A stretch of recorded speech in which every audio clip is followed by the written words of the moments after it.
صلوات من ربهم ورحمة وأولئك هم المهتدون. عن أبي هريرة رضي الله تعالى عنه قال قال رسول الله صلى الله عليه وسلم من يريد الله به خيرا يصيب منه رواه البخاري. عن عائشة رضي الله تعالى عليه وسلم উপর শত কোটি সালাত ও সালাম অবতীর্ণ হোক।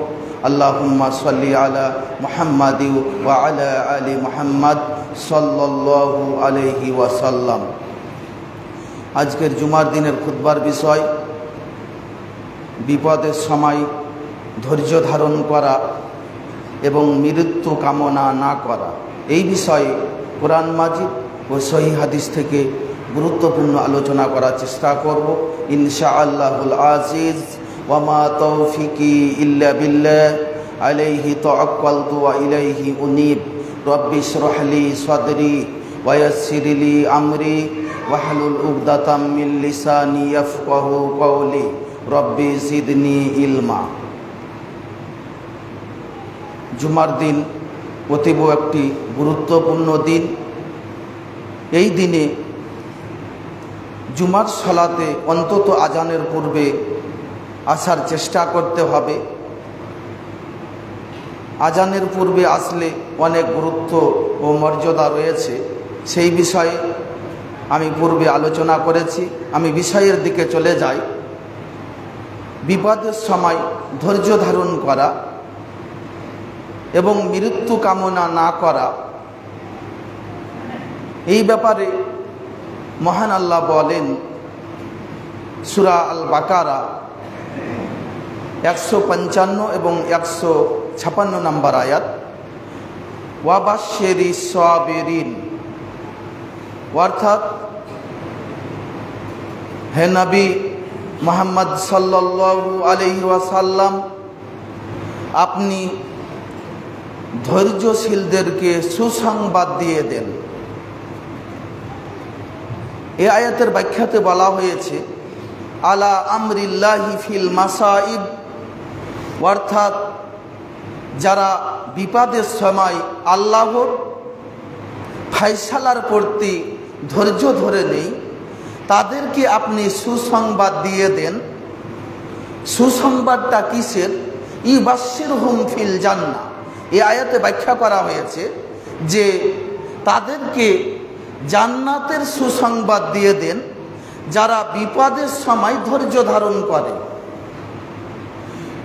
এবং তারা বিপদের সময় কি বলে? আল্লাযীনা ইযা আসাবাতহুম মুসিবা, যখন কোনো মুসলমানের মধ্যে কারো উপর কোনো বিপদ চলে আসে, তখন সে বলে আল্লাযীনা আসাবাতহুম, অর্থাৎ তখন বলে ক্বালু ইন্না লিল্লাহি ওয়া ইন্না ইলাইহি রাজিউন, অর্থাৎ এই বাক্যটি বলে নিশ্চয় আমি আল্লাহর জন্যই এবং আমাকে আল্লাহর কাছে ফিরে যেতে হবে। যারা বিপদের সময় ধৈর্য ধারণ করে এবং ধৈর্য ধারণ করার সাথে সাথে এই বাক্য উচ্চারণ করে ইন্না লিল্লাহি ওয়া ইন্না ইলাইহি রাজিউন। আমরা শুধু এই বাক্যটি জানি যে কেউ মৃত্যুবরণ করলে, শুনলে এই বাক্যটি বলতে হয়, কিন্তু এটা এমনটা না। যে কোনো বিপদের সময় আল্লাহ তাআলা পূর্বে বলেছেন ওয়ালা নাবলু আন্নাকুম বিশাইইন মিনাল খাউফি, আপনি পড়েন ইন্না লিল্লাহি ওয়া ইন্না ইলাইহি রাজিউন। আপনার কেউ আত্মীয় স্বজন, আপনার ছেলে স্ত্রী কেউ মারা গেল, তখন আপনি পড়েন আপনার ফল ফসল নষ্ট হয়ে গেল, ঝড়ের মাধ্যমে আপনার জমির ফসল নষ্ট হয়ে গেল, তখন আপনি পড়েন ইন্না লিল্লাহি ওয়া ইন্না ইলাইহি রাজিউন। এরপরে আল্লাহ তাআলা বলছেন উলাইকা আলাইহিম সালাওয়াতুম মির রাব্বিহিম ওয়া রাহমা। যারা বিপদের সময় এই বাক্য বলে তাদের জন্য রয়েছে তাদের প্রতিপালকের পক্ষ থেকে ক্ষমা এবং রহমত, ওয়া উলাইকা হুমুল মুহতাদুন, এবং তারাই হচ্ছে হেদায়েত প্রাপ্ত। তাহলে আমরা জানতে পারলাম যে বিপদের সময় ধৈর্য ধারণ করতে হবে এবং বিপদের সময় বলতে হবে এই বাক্যটি, ইন্না লিল্লাহি ওয়া ইন্না ইলাইহি রাজিউন। আল্লাহ তাআলা যার কল্যাণ চান তাকে বিপদ দিয়ে থাকেন। আল্লাহ তাআলা অর্থাৎ আল্লাহ তাআলা যার কল্যাণ চান, যার মঙ্গল কামনা করেন, তাকে তিনি বিপদ আপদ দিয়ে থাকেন, তাকে বিপদে ফেলে থাকেন। তাহলে আমরা বুঝতে পারছিলাম যে আল্লাহ তাআলা যাকে জান্নাত দিতে চান, সে আলাইহি ওয়াসাল্লাম বলেছেন, ইন্নাস সালিহিনা ইশাদ্দাদু আলাইহিম, নিশ্চয় আল্লাহ তাআলা সৎ লোকদেরকে কঠিনভাবে পরীক্ষা করেন। যারা সৎ বান্দা, যারা পৃথিবীতে সৎ পথে, যারা মুসলমান, যারা নিজেকে মুমিন দাবি করে, তারাই মূলত বিপদের সময় ধৈর্য ধারণ করে থাকে।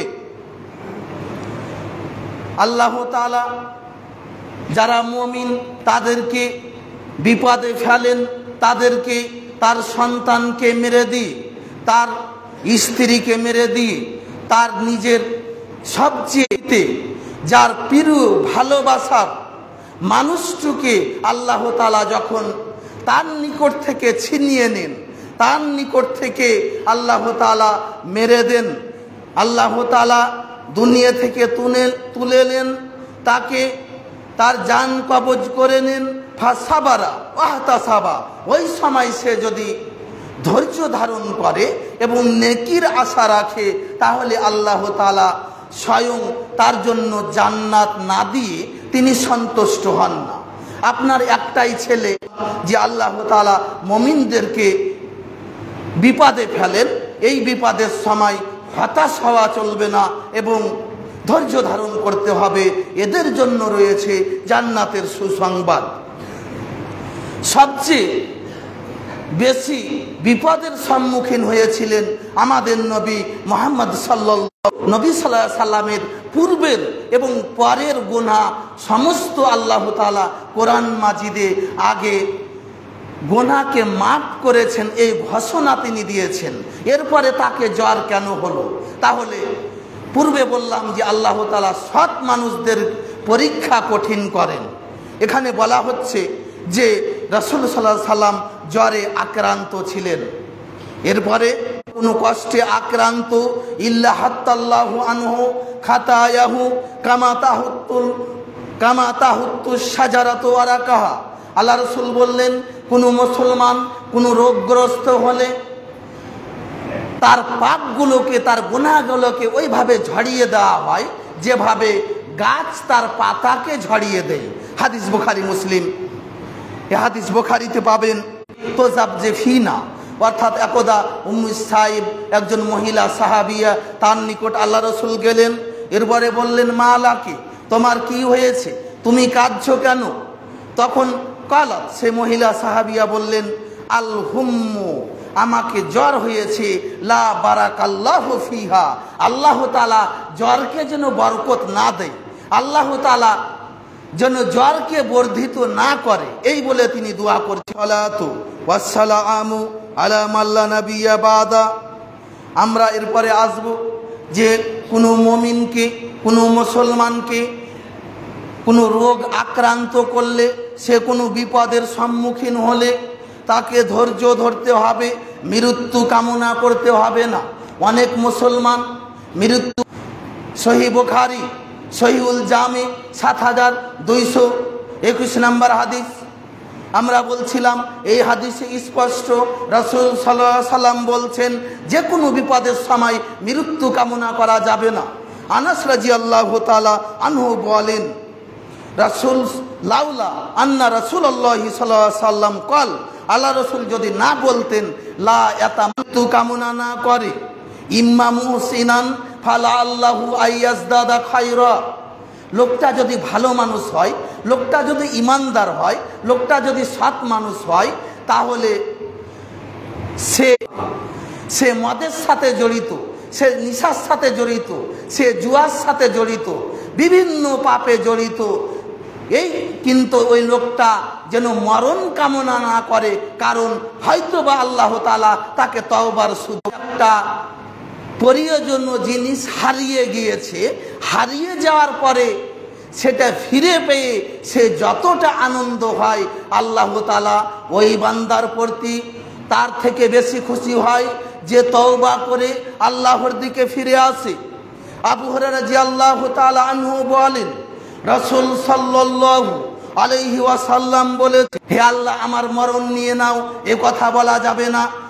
আপনি মারা গেলে আপনার তওবার পথ বন্ধ হয়ে গেল, যতদিন বেঁচে আছেন আপনার তওবার পথ চালু আছে, এর মানে মৃত্যু কামনা করা যাবে না। অনেক মানুষ তার বিপদের সময় হত্যা করে, নিজেকে আত্মহত্যা করে, এটাও নিষেধ, এটা করা যাবে না।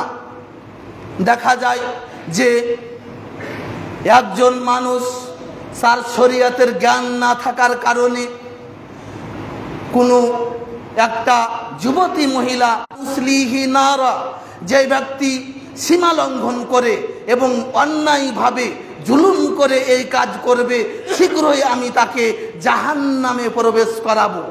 আর রাসূল সাল্লাল্লাহু আলাইহি ওয়াসাল্লাম কি বলে, হত্যা করতে থাকবে, ওয়াল্লাযী ইয়াতুনুহা ফিন্নার, যেই ব্যক্তি কোনো অস্ত্রের আঘাত দিয়ে, চাকু দিয়ে নিজেকে হত্যা করে দিল, কোনো লোহার, হাদিস বুখারী 5787 নম্বর হাদিস। আপনার বিপদ হয়ে গেছে, এর মানে আপনি আত্মহত্যার পথ বেছে নেবেন, জি না, এর ফলাফল ভালো না, এর জন্য জাহান্নামে যেতে হবে। এই হাদিস বলে আমি শেষ করব, সময় হয়ে গেছে। জুনদুব বিন আব্দুল্লাহ রাদিয়াল্লাহু তাআলা আনহু বলেন, রাসূল সাল্লাল্লাহু করেছে, আমার মরণের সময় আসেনি, তার আগে সে মরণের জন্য তাড়াহুড়া করেছে। হারামতু আলাইহিল জান্নাহ, আমি তার উপর জান্নাতকে হারাম করে দিলাম। হাদিস সহিহ মুসলিম 208 নম্বর হাদিস। আমরা বলছিলাম যে বিপদের কারণে